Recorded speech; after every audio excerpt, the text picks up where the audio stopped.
All right. Here we are. Hoping some people actually join me this week. We shall see. I'll give them a little bit of time. But yeah, uh, it's a very rainy day, so my hair is kind of all over the place right now. But that's a different problem. Um, but yeah, just kind of living life, getting by. Oh, I think there might be somebody online. They should say hello if they are. Even though it takes me some time to see, but Um, but yeah, good stuff. Been a nice week. Last week was a little crazier than I expected, so wasn't online then. So it's been a couple weeks since we've done this, but my wife and I bought a new car, so that's exciting.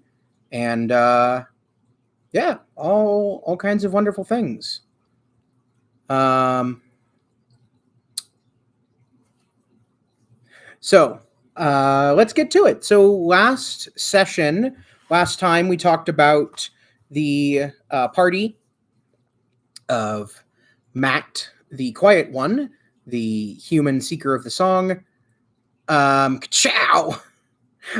We talked about Smalls, the halfling bard, um, Urza, the human druid, Sunshine, the half elf paladin, and um, Taco, the human ranger. And they had come up to Lori, the small town that they did not realize at the time was shrouded in a magic illusion to appear to have people in it. Come to find out, those people were illusions. A horribly done combat occurred on my part. I made a pretty big mistake in how I assumed hit points should work. Um, and the presence of a particular spell called Sleep at this level. And then they got up to a very angry looking big black iron tower. Debated for a while about going in or not, and whether or not they owed the people of this town anything, until Sunshine, the lawful good paladin that she is, finally kicked in the door, and they heard horrible, horrible screaming. Got inside, found the townspeople of Lori all suspended from the walls, held up by magical energy, having their life force sucked out of them. Got one down, talked to it for a bit, headed up the stairs, disarming the traps along the way that I had hidden, and got up to the top of the tower, just about to open the door. And as they opened the door, they saw three figures. It really did.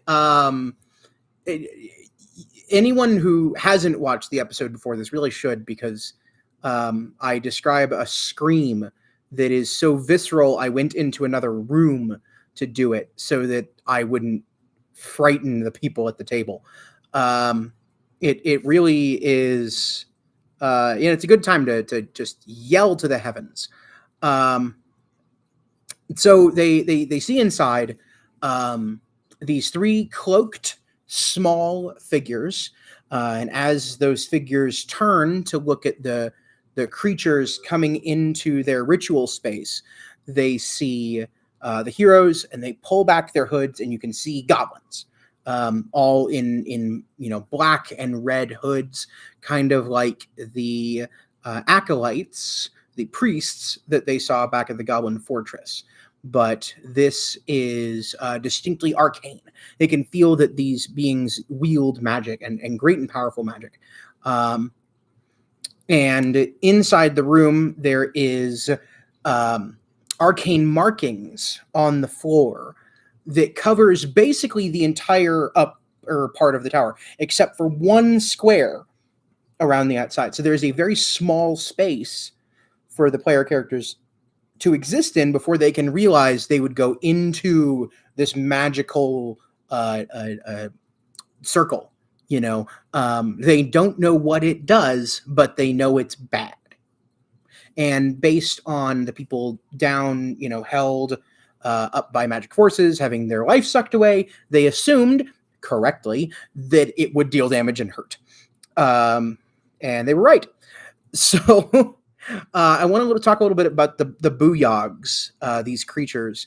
Um, I used what's called action-oriented monster design, which is from Matt Colville. If you haven't listened to him before, I consider him to be one of the great minds in, um, Dungeons and Dragons design today.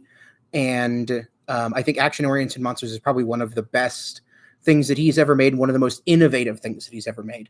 And that's to think of monsters in the same way that we think of player character actions. Player characters have an action, they have reactions, they have bonus actions, they try to use their whole turn. And I find that most monsters don't. They maybe have an action, they make some attacks, we move on. And that's fine when there's a lot of them and when there's enough variety between them. But when there's 3 of those and 5 player characters, it's not going to end so well for the monsters. So action-oriented design allows you to make these monsters dynamic. What it also is very much about, and this is a big part of my design with these I'm going to talk about today, is making the fantasy, the feeling of a trio of goblin sorcerers, what sort of magic they can conjure, what sort of great and powerful things. They've got that classic power of 3 idea. There's 3 of them, all equal and opposite. They embrace different parts of magic, but at the same time, their power builds as they are together. So they are worse at the beginning of the fight than they are later on after some of them have been beaten. And so I think that a big part of what makes these Booyags so cool and such a fun fight and such kind of the climax of the Lori adventure, but also in many ways a big venture out of what they've dealt with so far. In the dungeon, in the Goblin Fortress, they were able to deal with encounters as they saw fit. The Booyags, not so much. They're not going to leave this tower because if you don't engage them directly, they're going to keep doing their ritual. They see no reason to deal with you. You're not going to be able, to their knowledge, and so far I've never had a group that tried to, or that even had an idea that would make sense to try and disrupt the tower itself. You're not going to be able to stop them without killing them. And so I chase the players up a tree to a point where they're going to have to engage these guys on their ground, in their lair. And that's a lot harder. You think of, a dragon in its lair with the pools of acid for a black dragon and having to go underwater and deal with all of his minions and things like that. Same thing here. You had to deal with the townspeople to get in here. You had to work out the mystery of what's going on with this gigantic iron black death tower. And then finally get up here and you confront the boss. And that boss is going to use the fact that he's up against a corner and that he's in his home. He's got the home play advantage. So the Booyags, pretty standard. They've got some villain actions, which are actions taken once a turn, kind of like a legendary action, but very flavored. And it's actually the 3 of them taking rituals together. So the first thing that happens at initiative count, I think I did like 18, not 20. So if somebody got a 20, they'd go first. Is the 3 sorcerers stand, slough off their robes, and then do some arcane motions, and suddenly you can see the shimmering energy around them, and that's their mage armor. So they don't have mage armor up before this because they weren't prepared for a fight. They were focused on their ritual. But I'm also not going to do the whole, okay, on their turn, they're going to take their action to put up mage armor. And that just slows the whole thing down. It allows the players to kind of ambush them. And that's not the point of this fight. If there's 1 or 2 people that get to go first, cool, that's fine. If you roll high enough initiative, you're going to get to go before their mage armor gets up. But other than that, in general, not going to happen. And so that's the first villain action. They get their mage armor up. Bam. Got good AC. Then I get 15 AC. The second villain action is all three of them are able to teleport up to 30 feet to wherever they want to be. Now, in this tower, the tower is 100 feet diameter. Okay, so 100 feet from one side to the other. So that's 50 feet from the center where they are to the outside where it's safe. So most characters are not going to be able to get from there to here and do a melee action. So that means they're going to be stuck there for at least one turn before they can do any damage. Now we ended up working out some stuff where the players were very smart about this and ended up figuring out some ways to get around it. But it was tough, for a couple rounds. They were like, oh man, what do we do? Like, we don't want to get any closer. So we're just having to, rely on our ranged character and spells and other things and just anything we can think of and their positioning and trying to work around that. It was very dynamic. And I think that's something very much missing from 5th edition specifically, is that dynamic movement is not necessarily a part of it. It can feel a lot like edition 3.5 before, where your melee characters get into space, they start flanking, the opposing people are flanking you, there's this big flanking square, and all the people on the outside that are doing ranged stuff just kind of sit where they are and go pew, pew, pew, and move on. There's not a lot of dynamic movement, and I think that was something that 4th edition did really well, was they made dynamic movement very, very important. For the second villain action, they're able to teleport up to 30 feet wherever they each individually want to be. Typically, that was back towards the center. So they had moved out a little bit to do some stuff, and they teleported back in to be safe for just a smidge of time. And then the third villain action was to suck the life out of creatures in the area of the circle. So anyone in the circle is obviously taking damage every turn, but now they get to actively take some damage from this effect, and the Booyahgs that are left alive get to get the half that total of damage back as health. So that third round is very vital, because that's going to let the Booyahgs either get back to pretty good health and damage some characters more, or if they've been smart about positioning, maybe do nothing at all. So that was a very intriguing spot. The magic circle, I just kind of called a terrain feature in my notes a little here. So there's only a 5-foot swath around it. So there's one square on the edge where they could be and not be damaged. And if you start your turn in any space, you take 4 necrotic damage. It was not that evil of a fight. Like, two players went down a total of 4 times. That's not that bad. You guys did fine. So creatures starting to take 4 necrotic damage. I originally said 1d4, which is an average of 2.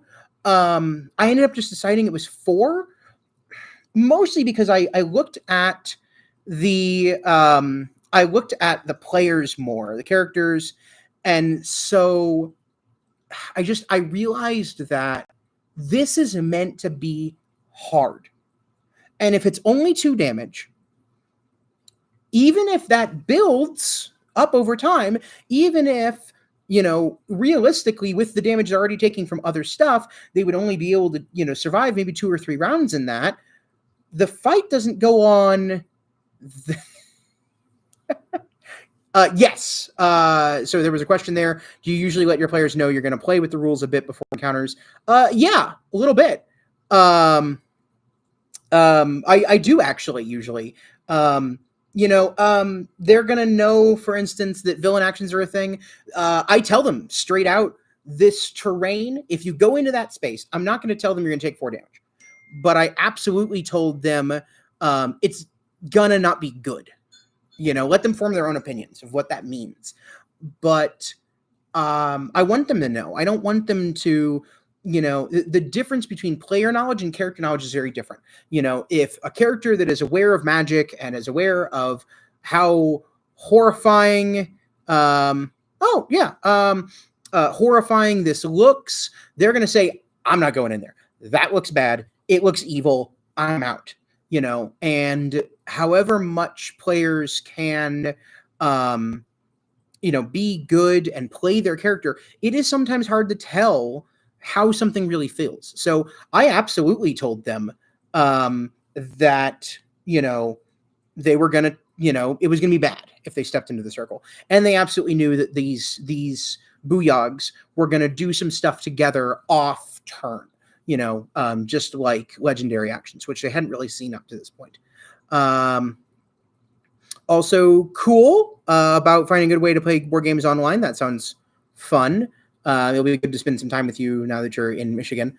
And thank you. The new apartment is working out pretty well, and there's carpet, so that means that my voice doesn't ring out quite as bad. It's still a little bad, but we're getting there. So that's their 3 villain actions, and then that's the terrain feature. Take 4 necrotic damage. I was saying earlier, so that 4, I wanted it to be punishing. If I told you 2 damage, most people would say, oh, well, I mean, that's fine. I'll deal with it. If I told you 4, when you're level 3 or 4, so most of these guys have 20 health. Most of these guys have 20 health. So 4 damage a turn, that's 5 turns with nothing extra. 2, well, that's 10. How many combats actually go 10 rounds? 1 full minute? Almost none. And I think my players knew that enough to be able to say, oh, 2, that's nothing. 4, though, 4 is problematic. And so now you've crossed that line. You've made this terrain feature dangerous. And that's a key, to my opinion, as I want it to be dangerous. I want people to say, whoa, whoa, whoa. It does what? So the 3 Booyaghs. All right. I marked them according to color because I like color coordination, and it's a really good, easy way to keep track of things. So I called them blue, yellow, and red. Blue is Objuration. So he's got shield stuff. He does the mage armor as his villain action with everyone. Yellow is Conjuration. So he's got teleporty shenanigans. He's the second villain action, teleport 30 feet. And red is Necromancy. And Necromancy is that third one and can suck the life force out of people. Each one of them also has a unique reaction. So in total, we've got their standard action each. We've got their villain action together. So regular action each, villain action together, and then reactions for each of them. The thing is, though, and this is the big key, when you're making something that can do this many things a turn, make the reactions conditional. Now it was a little harder to remember because of that. And I will actually state I didn't do the best with remembering each of these reactions. And so blue, the Objuration sorcerer, can grant +5 AC to an ally within 5 feet. So it can't just cast the shield spell because it feels like it on somebody 30 feet away or whatever. It has to be within 5 feet. So he's actually got to be next to the person, and so that can create a fun little thing where they go, oh man, we got to get that guy out of here, Well, yeah. And I will agree that I remembered enough to make them afraid, and it was terrifying. It was a hard fight. It was. But I think that if I'd remembered every time, I don't think it would have turned against the players, but I think it would have lasted another round, and that would have gone terrifying. So the blue one can give a shield. The yellow one, teleport. So if an attack is missed only on the yellow one, he actually can't do this to other people, he can teleport up to 30 feet away. And so what this allows is, now somebody engages him in melee, and he goes, whoa, nope, but only if you miss. So if you hit him, it stuns him enough, he can't, react to get that spell off. But if you miss him, he gets to have that split second and go, no, get out. And that's what he did a couple times, only twice. This group doesn't miss much, and the AC was only 15. So it wasn't incredibly hard to hit them, but it was something. And then red, the Necromancy, had by far my favorite, which is if a target goes down, when a target goes down, only once, he can immediately make them take a death saving throw. They don't immediately fail, but they immediately make a saving throw. And everyone went, what? And that was the key, it was make these guys scary. So then the player characters, the players, not even just the characters are freaking out, of course, but the players are freaking out. They're going, this guy breaks the freaking game. That one I didn't tell them about beforehand. The reactions in general, I wanted to be a scary, wah! That's not allowed. Because I love people saying things are not allowed, and then I get to say, I make the rules. But I got him on this one. I got him. The first time someone went down, he just points at them and says, decay. And their flesh starts to droop off. And all of a sudden, I said, make a death save. And it was just this moment, and everyone was, no! No one's allowed to go down. No one. It was great. And if I wanted to be worse, I would have said, you take a death save, fail. Just boom, done. End of story. You got to get 3 to succeed and get back up. You got to get 2 to go down. I didn't want it to be that bad. It's bad. It's bad enough already, but they're also incredibly intelligent. And as we'll see later, a lot of times they're going to do things to circumvent these, but also to not necessarily care in the same way. So then kind of their traditional sheet.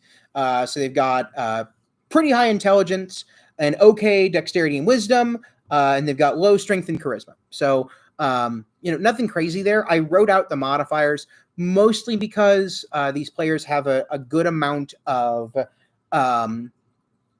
different saved effects. And so I wanted to know 100% ahead of time what those numbers were.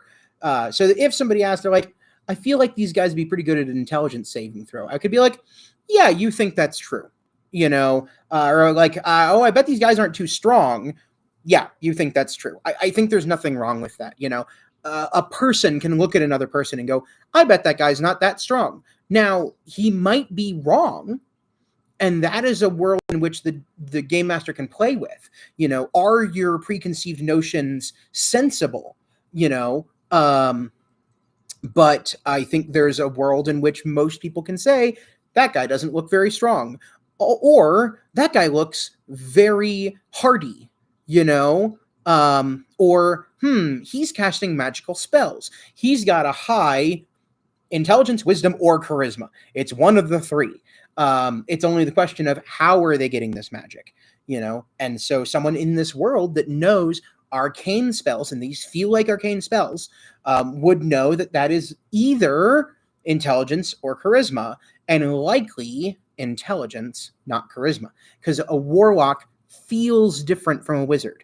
When we talk about these classes and why they exist and what they are, in the world, they exist for a reason, and people think of a wizard differently than a warlock. And there is a world in which you can tell them apart because the wizard spent 30 years learning to tear the rules of physics asunder, and the warlock was met by some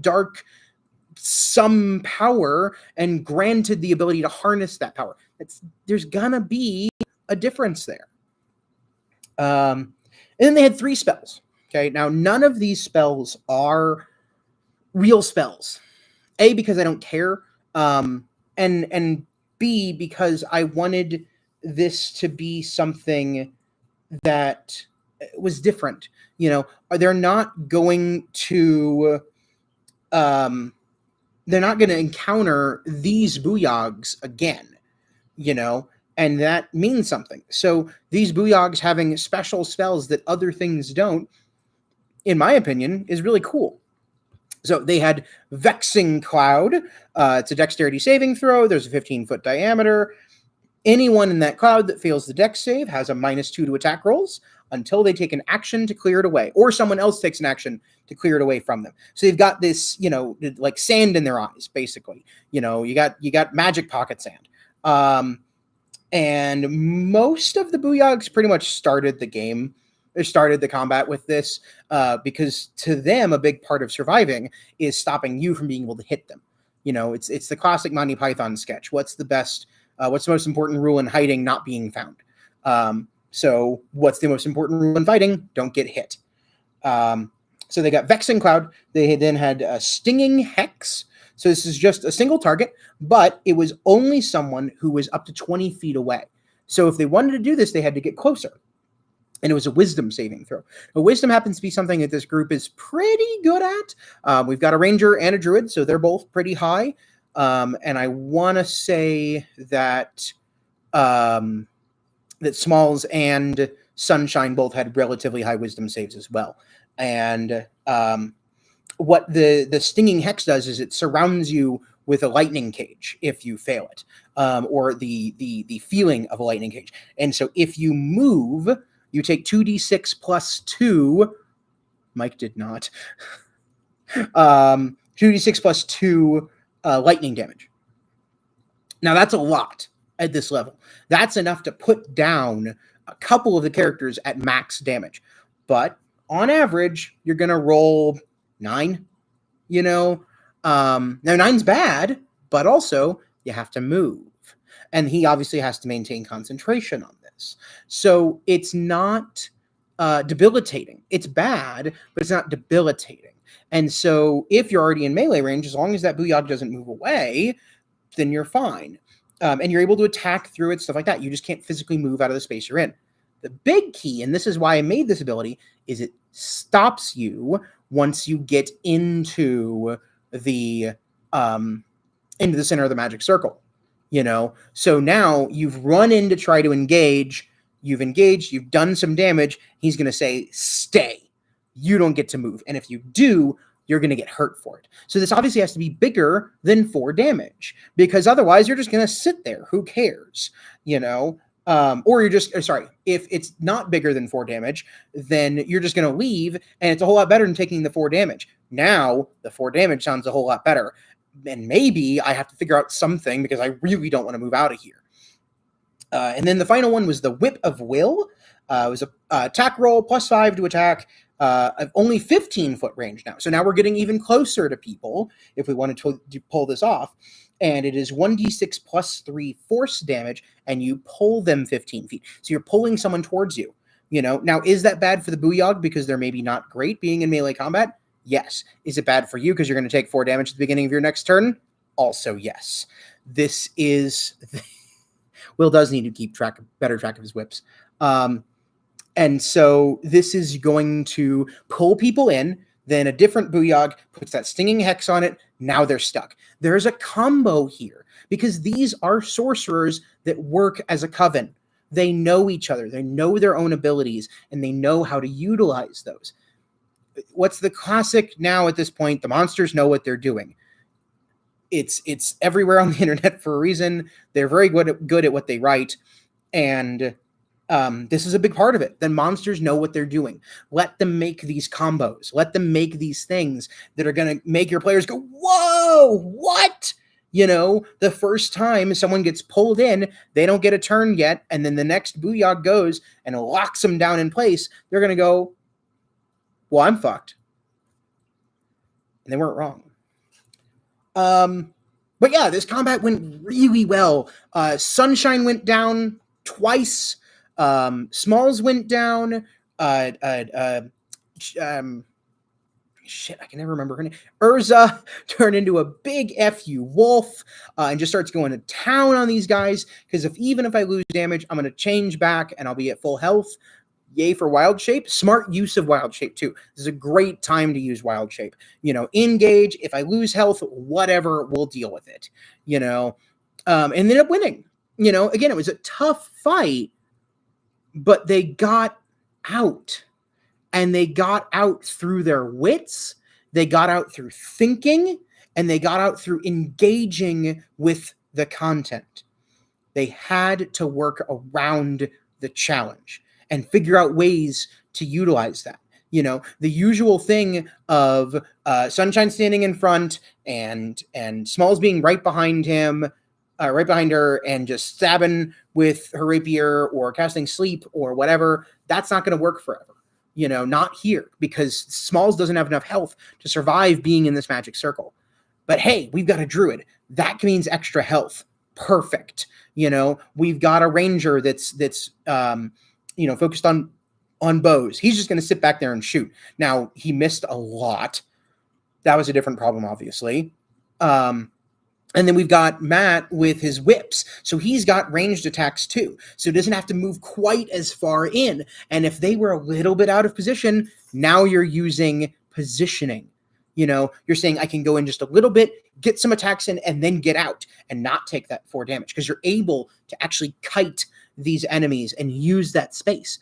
At the same time, goblins are going to learn. They're going to try and get even closer or even farther away or whatever.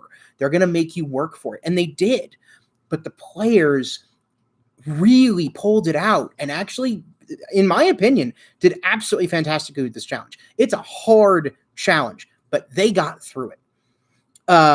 So they finally win, and they find a note on one of the Booyahgs. And this is, again, one of those classic Matt Colville things. Let your villains talk to each other and let the players see it, because they're going to get this communication, and maybe they just interpret it. Maybe they don't. In this case, they did, but that's a different problem.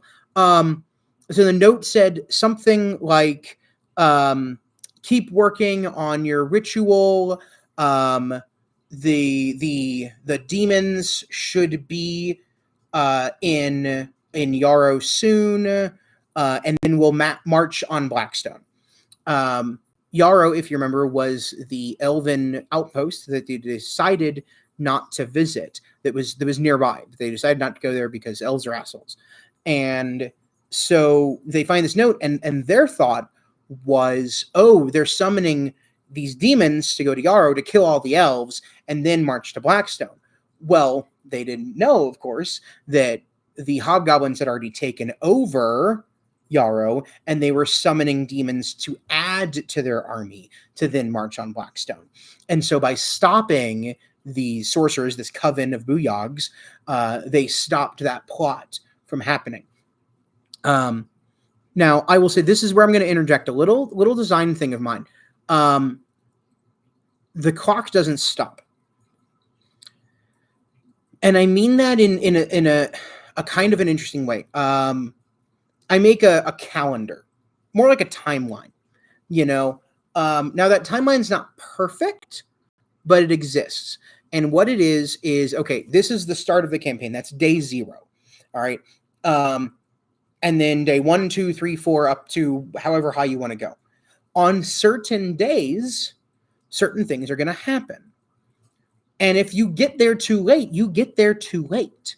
So the world is moving around you. There is a dynamicness to it. Now, do I stick to that strictly according to Hoyle? No, not in the slightest.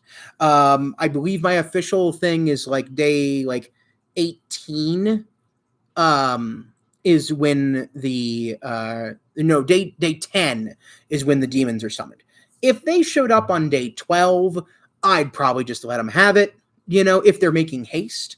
Now, if the players are just like, screw it, we're camping out at every opportunity, we're taking a long rest whenever we can, we're doing one fight, retreating, long rest, one fight, retreating, long rest. That takes an incredible amount of time. And at that point, I'm going to say, no, they already did it. Goblins are gone. You get to Lori, there is no illusion. The illusion has been dismissed. You see a black tower and a razed city. And when you get into that tower, you see the bodies of 300 slain humans with their life energy drained out of them, exsanguinated. When you get to the top of that tower, you see the arcane circle that was written into the metal. You see the energy that is held there. And you know that it was finished recently. You're not sure what that ritual did, but it was evil. So let your players fail. If that happened. It hasn't happened yet, but if it did, it would be really cool. But no, I doubt that's going to happen. But that is, a big part of why this note exists, because you would then maybe find the note. Maybe it was discarded, and so you can know what happened here. Now it's not down to an arcana check to see what the ritual is, and then kind of searching around like, I don't know what happened here, because that's not fun. It's not fun to see a mystery and go, what happened here? Fuck if I know. What's fun about a mystery is learning, now is, the note doesn't outline it perfectly, but you can infer, you can get some details there, and you can see, the bodies downstairs. You can see that these are the townspeople, clearly based on their clothes and who they are and whoever nonsense, whatever. If you ask the questions, you're going to get the answers, like a good mystery. But yeah, so they find the note, they kind of misinterpret it, doesn't really matter a whole lot, and then they go outside and they rest, and they realize as they're descending the tower that the people are no longer screaming, but they're all unconscious. If they feel them or touch them, they can tell that they're not dead, they're just unconscious, and that given time and healing, they'll get better. So the people that they'd already pulled down are outside. Just a few of them, not all of them. And so the player characters, beaten up, rest. And in the meantime, the people that they brought outside wake up, get conscious. They had woken up already. But they made ladders. They made ladders. And so the next morning, they're able to get everybody else down. It was hard work, but they accomplished it.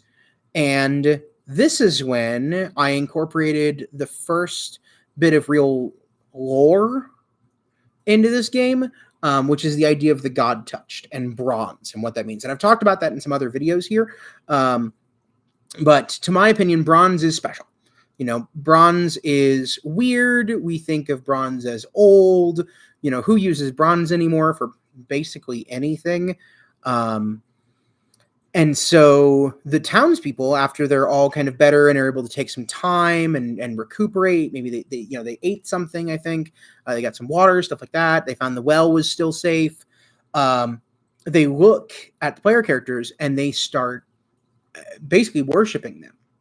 They go, you are God touched. You saved us, and thank you. You saved us. We are in your debt. And this is when I learned that this group of player characters is a bunch of assholes. Taco immediately started spinning this, that they are his worshipers and they're his cult and all this stuff. And Smalls kind of pulls off the person that they originally talked to the side and was like, what are you talking about?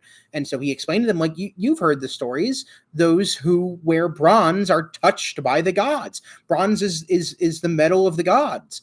And you have bronze around the side of your cape, and that one, she has bronze at the cap of her quarterstaff, and all of this. And they're going, you all wear bronze. You must be God touched. You must be heroes. And so the end of the session was a little bit of debate. What do we do with these people? They remembered Blackstone being only a few days away, about 6 days, or about 4 days hard march, 6 days if they were to bring all of these people. But obviously they're also all refugees, but kind of, they're in their town. Could they rebuild? Sure. It would be hard, but it's not winter yet. There's time. They could. Do we owe them anything? Or are they just, we saved them because it's evil. What was being done to them is evil, but that's what we were told to do. We were told that's our quest. That's why we're God touched. So there was this healthy debate, in my opinion, healthy, where they were going, what's the point here? This is engaging. Now you're engaging with the world, really. You're saying this situation is real. Well, we all have different personalities and we all have different thoughts about this. And like, I don't know, man. I don't know, man. And they didn't make the decision that week.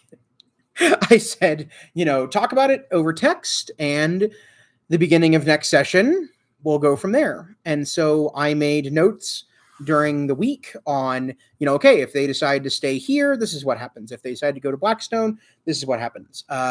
We'll talk about that next week, and, what they ended up deciding, how things ended up going, and, how it all kind of went from there. But it was a great session. Let's just start with that. Great combat. I think the Booyaghs are probably my best designed fight at this point that I've actually really play tested heavily. I've ran them 3-4 times now, and every single one has gotten better. But even the first one was really good. And they got out. They got to find these townspeople. They got to learn a little bit more about what they really are. Not just that they are, sent by the gods to do this great quest, but that people are going to think of them that way, and that the world is going to react to them, that they are God touched, that they have something special, that they have been granted power and responsibility, both, but that what you do with that responsibility is up to you. With great power comes great responsibility, but with great responsibility comes not really, but you get the idea. There's something more here, and the people are going to react to that. But yeah, it was really great session. Next week we'll talk about my design for the next step, and how I kind of designed all 3 possibilities they had without over designing those 3 possibilities. Because I think there's absolutely a world where I could have over designed and said, okay, if you stay, then there's these choices, and then those choices can go into these choices, and it just gets, now we're trying to predict people's actions. Don't try and predict your players' actions. It never ends well. Yeah, it was a good time. This is a true fact. Now I just, get ready to sign off, but if anybody else has got something to say, something to ask, I'm happy to answer. This is my office hours for a reason, and kind of talk from there. Also, I think this is the last session. Yep, this is the last session that I have notes completely written for, so I need to actually write down the notes of what actually happened months ago. Luckily, I'm pretty good at that, and keeping memory and all that good stuff. It's been really great to have. Shut up, Zach. How much wood could a woodchuck chuck if a woodchuck could chuck wood? Also, you misspelled the first wood. I actually was thinking that I might reach out to people about like what happened during these sessions, because it has been a while, and I know that my players sometimes remember things better than I do, or at least differently. And then between their thoughts and my thoughts together, we coordinate. So yeah, good stuff. This is the Plot of Conquerors. I'm super happy that people got to actually be here and chat with me. It is really nice to have people say things, and I feel energized by it, and I'm not just sitting here talking into the void that doesn't listen and doesn't respond, and makes me feel very apathetic about, why I exist. More heckling. Yes, honestly. It actually helps. It makes me feel like there are people out there. I matter. And you all make me feel like I do. So Void stares intensely back at you. Yes, precisely. So, all right. So that is it for this week. Signing off. I'll see y'all hopefully next Wednesday, 7 p.m. Unless I end up buying another car.